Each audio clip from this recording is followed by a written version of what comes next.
Aujourd'hui, c'est le deuxième dimanche que nous préparons pour célébrer la naissance de Christ. Allumons la deuxième bougie de la couronne.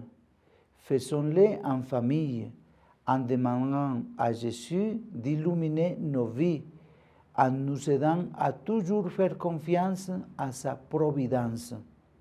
Aujourd'hui, sous forme de pilule, je vous donne ce qui suit. Faisons toujours confiance à la providence de Dieu. Dans l'histoire de Chiara Lubich, il y a de nombreux moments où Dieu, d'une manière particulière, lui montre qu'il est Père et qu'il veille vraiment sur elle et sur nous. C'est dans les abris anti-bombes qu'en ouvrant le Saint-Évangile, elle trouve ces phrases de Jésus où lui dit clairement qu'il veille sur chacun de nous. Regardez les oiseaux du ciel, ils ne sèment pas, ne moissonnent pas, ne se rassemblent pas dans les granges, et votre Père céleste les nourrit. Ne valez-vous pas beaucoup plus qu'eux? Ne vous inquiétez donc pas en disant « Que mangerons-nous? Que boirons-nous? Ou que porterons-nous » Car les païens recherchent toujours ces choses. Mais votre Père céleste sait que vous avez besoin de toutes ces choses. Mais cherchez d'abord le royaume de Dieu et sa justice, et toutes ces choses vous seront données par-dessus. Tout ce texte, vous le trouvez en Matthieu chapitre 6, verset 26, et après du verset 31 au 33. Puis, Chiara, sûre que ces paroles sont efficaces et prononcées par Dieu lui-même, a placé sa confiance totale dans la providence de Dieu. Au milieu de la guerre, tout manquait, et pourtant, ce qu'elle et ses compagnons avaient, elle les partage avec tous les pauvres qu'elle trouvait et venait implorer l'aide.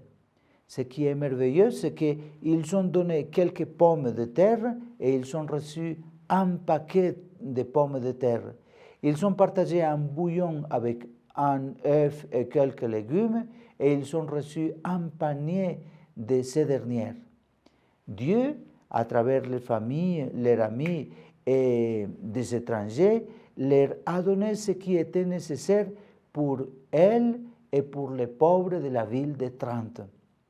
Un jour, un homme très pauvre demande timidement à Chiara si pour elle était possible de l'aider à obtenir une paire de chaussures pointure 42.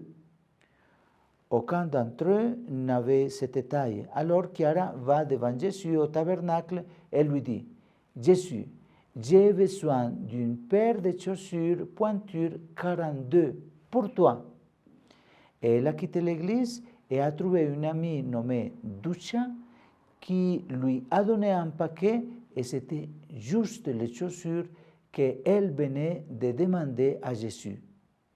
Plus tard, ce sont des maisons, des emplois et tant de choses matérielles et spirituelles avec lesquelles Dieu a favorisé la foi de Chiara et du mouvement de Focolari.